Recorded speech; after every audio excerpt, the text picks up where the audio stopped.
December 9th, 1945, a cold gray morning near Mannheim, Germany. A Cadillac staff car glides down a deserted military road. Inside sits the most feared and controversial American general of the Second World War, George S. Patton, the man who crushed the Nazis across Europe. The general the Germans called the fastest-moving army in history. But on this morning there are no tanks, no columns of steel, no cheering crowds. Just Patton, his chief of staff General Hobart Gay, and a young driver, heading out for what should have been a quiet day of pheasant hunting. At 11:45 a.m., a 2.5-ton U.S. Army GMC truck suddenly turns across the road, directly in front of Patton's car. There's no time to react. The Cadillac slams into the truck at less than 30 miles per hour. Everyone else in the car, unharmed, but Patton is thrown forward. His head strikes the partition. He gasps, "I think I'm paralyzed." 12 days later, on December 21st, the hero of Europe is dead. Officially, pulmonary embolism resulting from spinal fracture. Unofficially, a silence that makes no sense. No investigation, no military inquiry, no autopsy. And within hours, all medical records are locked away. For a man who survived artillery fire, tank ambushes, and assassination attempts, it seemed unthinkable that George S. Patton, the most battle-hardened general of the war, would die in a fender bender after victory. What really happened on that cold German road? Was it truly an accident? Or was General Patton silenced before he could ignite a new war in Europe? To understand the mystery of Patton's death, we first have to understand why he was dangerous alive. George S. Patton wasn't just a soldier. He was a war machine in human form. Born to a family of warriors in California, he studied battles the way others study scripture. By the time World War II began, Patton believed he was destined to lead armies into history. And he did. North Africa, 1942. When the Allies faced humiliation against Rommel's Afrika Korps, it was Patton who stormed in and turned chaos into control. He didn't inspire men with speeches. He inspired them with results. Moving faster, hitting harder, pushing further than any other general alive. In Sicily, his tanks swept across the island in just 38 days, outpacing even Montgomery's British forces. In France, after the D-Day landings, his Third Army broke through German lines and liberated city after city. By the Battle of the Bulge, Patton had moved his entire army over 100 miles in 48 hours. An operation historians still call one of the fastest and most complex maneuvers ever executed in modern warfare. But Patton's brilliance came with danger. He was loud, he was proud, and he said things no one else dared to say. Not to journalists, not to politicians, not even to his superiors. He slapped soldiers for cowardice, cursed generals for caution, and publicly mocked the Allies for fighting the war too gently. In a world run by diplomats and committees, Patton was a weapon no one could control. To the American public, he was a hero. To his superiors, he was a liability. And after Germany's surrender, that liability turned into a ticking bomb. Because Patton believed the real war hadn't ended. He believed the next enemy wasn't defeated Germany.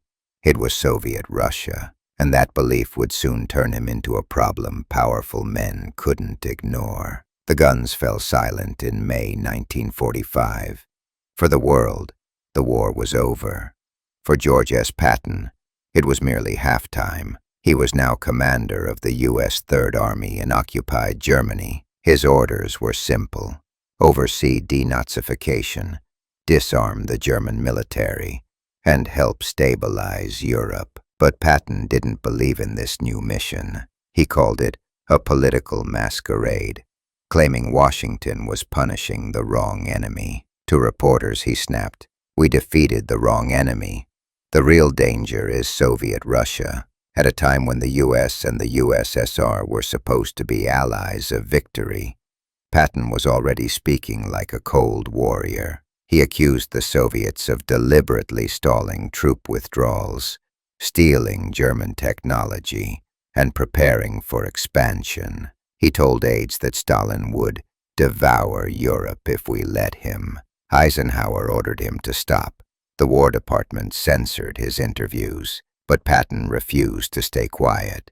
In letters to his wife, he wrote, "The American public must be told the truth soon." Behind the scenes, officials in Washington began calling him unmanageable. To them, Patton wasn't a hero anymore. He was a potential political bomb. He even told friends he planned to resign from the army and go public, to expose what he called a betrayal of everything we fought for. He promised to travel to America, write a book, and tell Congress that Soviet Russia, not Germany, was the true threat. That was December 1945, 12 days before the crash. December 9th, 1945, a freezing morning near Mannheim, Germany. Patton wakes early at his headquarters in Bad Nauheim. He scheduled a hunting trip with his chief of staff, Major General Hobart Gay. They climb into a 1938 Cadillac Model 75, driven by Private Horace Woodring. No escort vehicles, no military police. Unusual for one of the most recognizable men in Europe. At 11:45 a.m., as they approach a railway crossing near Neckarstadt, a U.S. Army GMC truck suddenly turns left across their path. The truck is empty. Its driver, a 20-year-old private named Robert Thompson, later claims he didn't see the car. The Cadillac strikes the side of the truck at roughly 25 miles per hour. A slow-speed collision, barely enough to dent the bumper. Gay and Woodring walk away without a scratch. Patton's neck snaps backward against the steel frame. He slumps forward, whispering, "I think I'm paralyzed." He's rushed to the 135th Station Hospital in Heidelberg. Doctors diagnose a broken neck and spinal cord injury. For 12 days, Patton lies immobile, breathing through shallow lungs, writing short notes to his wife. "I'm not afraid to die. I only regret that I'll never ride again." Then, on December 21st, he suddenly goes into cardiac arrest. The Army reports pulmonary embolism due to traumatic shock. But strange details begin to surface. No photographs of the crash site are ever released. The Cadillac disappears into a storage depot, later scrapped without documentation. No official inquiry convened, despite military regulation. And most baffling of all, no autopsy, even though Patton's family requested one. Within hours, military censors seal his hospital records and restrict access to all witnesses. The official story: tragic accident, nothing more. But among officers in occupied Germany, rumors spread like wildfire. They got Patton. When Patton died, something strange happened. Silence. The kind that doesn't feel like grief, but like control. General Dwight D. Eisenhower, now the supreme commander of all Allied forces, ordered all press visits to Patton's hospital banned. Reporters who tried to see the body were turned away. Doctors were told not to discuss the case. Even Patton's close aides weren't allowed to view the crash site again. And then came the burial. Fast, quiet, and away from home. Instead of being flown back to the United States as a national hero, Patton was buried in a military cemetery in Luxembourg, far from his family, far from American soil. The official explanation: he wanted to rest with his men. But there's no written record of Patton ever saying that. Even stranger, every medical document related to his death, X-rays, blood tests, nurse reports, vanished from Army archives within months. No court of inquiry, no investigation, no explanation for why the most famous general of the war died in near total secrecy. Inside the occupation forces, whispers spread that Patton's death was too convenient, too tidy, too clean. Because in the weeks before the crash, Patton had made enemies, not on the battlefield, but in the corridors of power. He had accused the U.S. government of covering for Soviet crimes in Eastern Europe. He had mocked Allied intelligence officers who were helping ex-Nazi scientists escape prosecution. And worst of all, he had begun gathering documents to expose it all.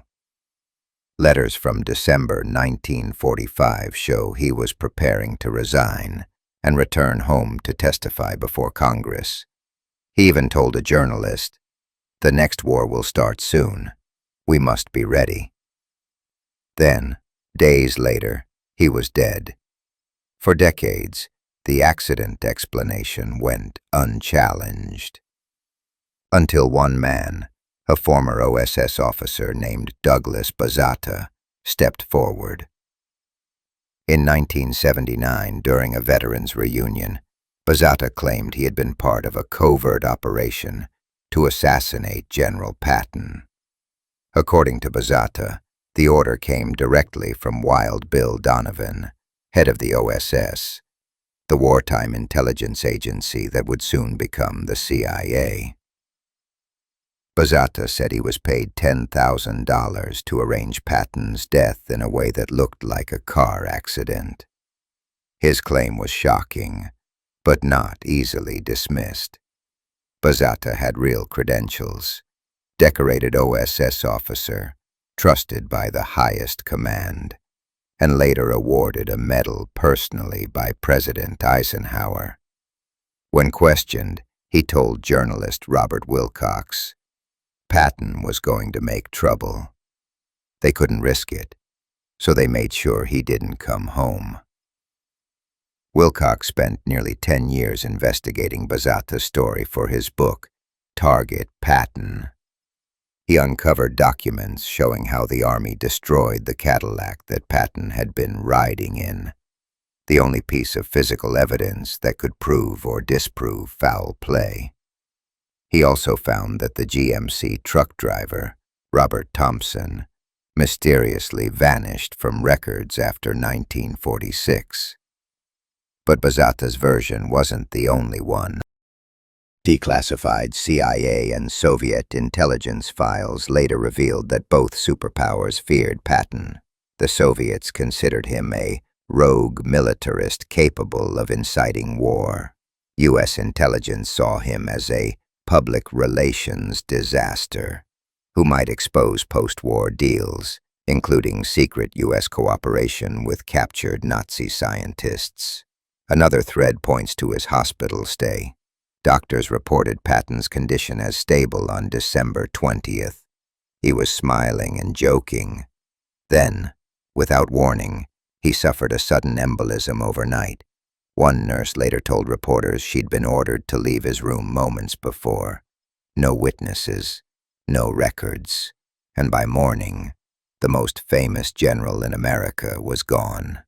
Even decades later, the Army refused to declassify several Patton-related documents, citing national security.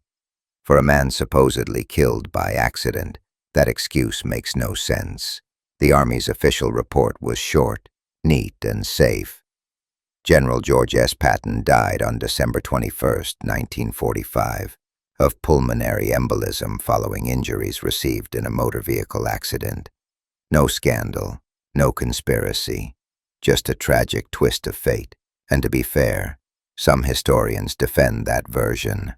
They point out that the collision happened at low speed, that Patton was 60 years old, and that blood clots are a common complication of paralysis.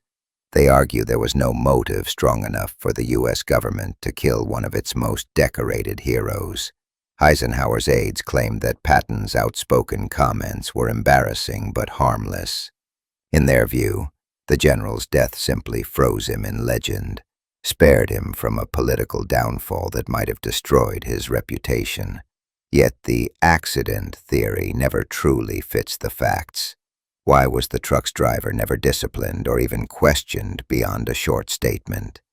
Why were the Cadillac and truck both destroyed before civilian investigators could examine them? Why was no autopsy performed when Army regulation required one for any officer killed in a non-combat incident?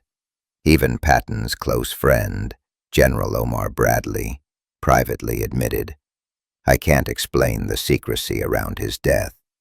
It wasn't just what the Army said, it was what they refused to say. 70-plus years later, the mystery remains unsolved. But one truth stands above all. George S. Patton died exactly as he lived, surrounded by conflict, controversy, and fear from the people who could never control him.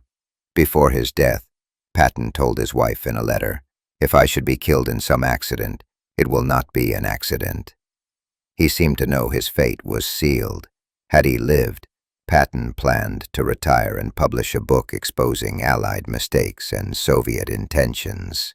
He believed the United States was already losing the peace it had just won.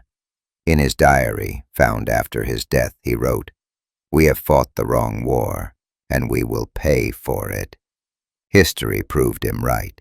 Within 2 years, the Iron Curtain had fallen, Europe was divided, and the Cold War had begun. Today, historians still debate whether Patton was silenced or simply struck by tragedy. But the facts left behind, destroyed evidence, missing files, vanished witnesses, keep the question alive. Maybe Patton wasn't killed by a bullet or a bomb. Maybe he was killed by the world he no longer fit into, a world of politics, caution, and compromise. The man who led from the front, who spoke without fear, became a symbol too dangerous for peace, and perhaps that's why history prefers him dead, because legends are easier to honor when they can't talk back. This was the untold truth about General Patton's death, accident or assassination. If you believe the truth is still buried in those sealed archives, share this video so the story of General Patton, the soldier who refused silence, is never forgotten. Subscribe to WW2 Declassified for more real, hidden stories of the Second World War that history tried to erase.